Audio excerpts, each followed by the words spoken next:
Good morning, everybody, and welcome to Morning Coffees with James. I'm James, and this show you are watching on Instagram, Facebook, YouTube, the social media platforms is my morning coffee show. How y'all doing today? I'm doing swell.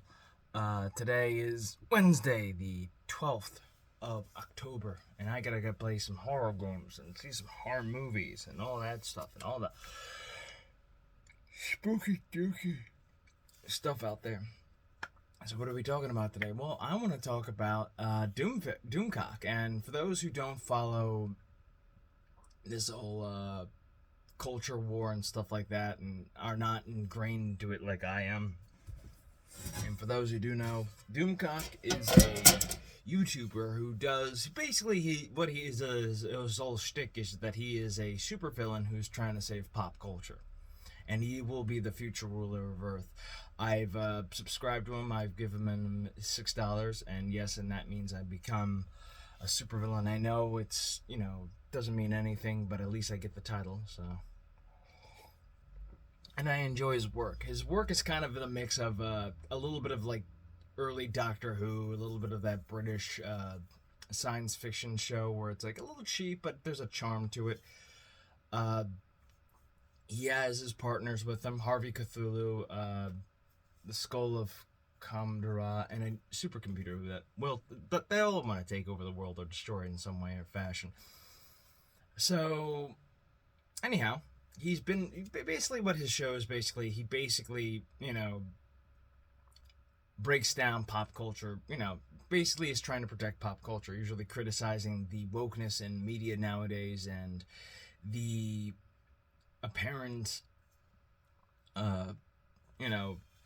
man-hating, agenda-driven pop culture that is vandalizing our, society and our media and pop culture. That's what he does.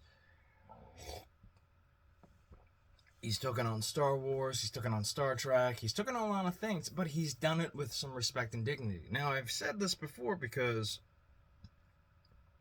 his new target, She-Hulk, which he's seen a couple of times, was garbage, and he didn't really see the lot of it until the last episode of She-Hulk, where She-Hulk is going to a reward ceremony for her. She earns a reward, and all of a sudden, the prompter behind her, this big screen behind her, is hijacked by two men who are similarly dressed, that are dressed kind of like Doomcock with the mask and everything like that, and berate She-Hulk and telling her that she is a false hero and that she stole the Hulk's power and that she's a SLUT, dirty girl. And I don't mean dirty girl back in the real sense, and I mean dirty girl. I had to say that like that. And she freaks out and punches the screen, and they show a sex tape too, by the way, in the show. So here's the funny part about this. I did this before and I wanted to be funny with it, but Doomcock is such an interesting character because he basically is not a villain belonging to any franchise, but he made it into the Marvel universe for somehow. Like, and I know, granted, it's like, oh, well, they already got a guy named Doom in their thing, who's trying to take over the world. But Doomcock is trying to save pop culture. He's trying to save our modern American mythos and our modern mythos and stuff like that, and save them for the next generation. You may be wondering, why would a man do this? Simple. It's because this is his journey. This is his quest to save pop culture from the cultural vandals that is, the woke agenda. Now, I find this a little bit disgusting because I've watched Doomcock since 2016, and I have to admit, I like the guy. I like his I like his opinions, and I like how he breaks down things a little bit. One of the things I was annoyed by this was the fact that one of the biggest things about this was that Doomcock doesn't do slander like this. He doesn't, post somebody's sex tape. He doesn't talk about the tabloid nonsense. He's here to save pop culture. And the fact that he has gone under the skin of these people, not just Marvel, but Kurtzman for Star Trek, the people who are doing the Star Trek Discovery stuff, a bit of Star Wars with Kathleen Kennedy. He's going after the people who are vandalizing, most of the pop culture stuff out there. You know what I mean? Like the shit that, the shitty Star Wars movies, the shitty, and I'm not talking about the prequels. I'm talking about the sequel trilogy. And honestly, he's doing a damn good job in my mind. He's pissing them off. He's living in their head rent-free. And here's the funny part, too. He actually has agents. Sneaking around, now I wouldn't say sneaking around, but giving him a heads up of what's going on and stuff like that, and, and breaking down the rumors and stuff like that. And again, granted, he tells you to take this with a grain of salt. This is probably a rumor, blah, blah, blah, blah, blah.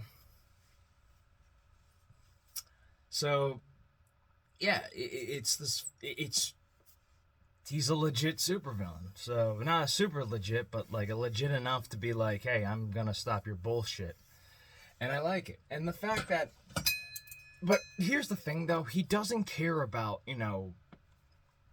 the tabloid nonsense. If you're sleeping with somebody, fine, whatever. Let the tabloid makers do the tabloiding. Not, he doesn't care. He does not care. And yes, I'm using the camera to comb my hair, so comb your hair, kids.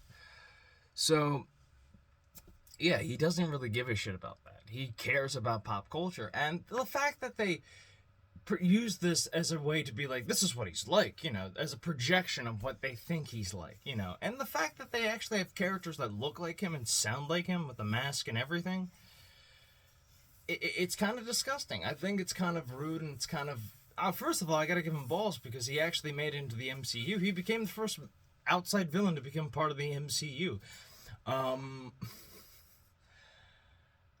But he's kind of, this is kind of like a little bit of slanderish. I mean, like, granted, yeah, he's a supervillain, but he's a gentleman. He doesn't do shit like this. The fact that they hate him so much is the fact that they just decided to be like, you know what, fuck it. We don't care what he does or says. And the fact that this is not what he does. The fact that he doesn't, he would not release a sex tape. He would not call somebody a slut or anything like that. What he cares about, and I mean this too, is about saving pop culture, and he's going to do it in the most respectful way. He's going to point out the bullshit. He's pointed out the bullshit with, the Little Mermaid, the remakes that are happening, all the bullshit with, Marvel, and the bullshit with, the woke culture, the vandalizing of Star Wars and Star Trek, the vandalization of Kathleen Kennedy's, of Indiana Jones, and this whole, the best is, feminist agenda, the gay agenda, and all this nonsense.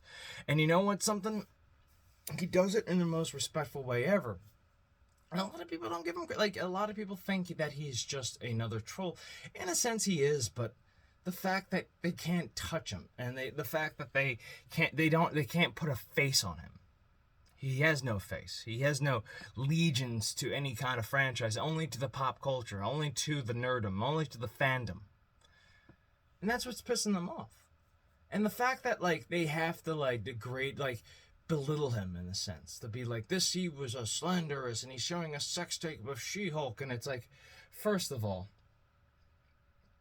he would have never have done that. That's below him. Second of all, again, I have to repeat this, but again, this is he's winning. We are winning this. He's proven that we're winning this shit, because we're basically calling them out for what they are. Phonies and frauds, and these people who, and granted, here's the thing. I like She-Hulk. Everybody likes She-Hulk as a character. He understands the establishment of She-Hulk as well. I have to say that, because you know what? Because She-Hulk is a cool character. When people think of She-Hulk, you think of ugly female bodybuilders, but that's not the truth. It's beautiful female, aesthetic-looking bodybuilders. And you know what? We all love She-Hulk. Look at pictures of She-Hulk online, and you know what I'm talking about. Now I'm not talking about the show She-Hulk. I'm talking about the comic accurate She-Hulk. She started out as, you know why they created her? Because they were afraid the TV show was gonna do it first, so they did it first. And you know what? She became her own established character. The fact that she breaks the fourth wall before Deadpool, the fact that she can control her powers and remain conscious when she's in Hulk form, the fact that she's a bombshell. I don't care what anybody says. The fact that she has fans and she is a lovable character. Jennifer Walters in the comics is a lovable character. Before even the show, she was awesome. Like, and you know what? Pity on the fucking creators of that show, because they don't know how to write women. They really don't. You know.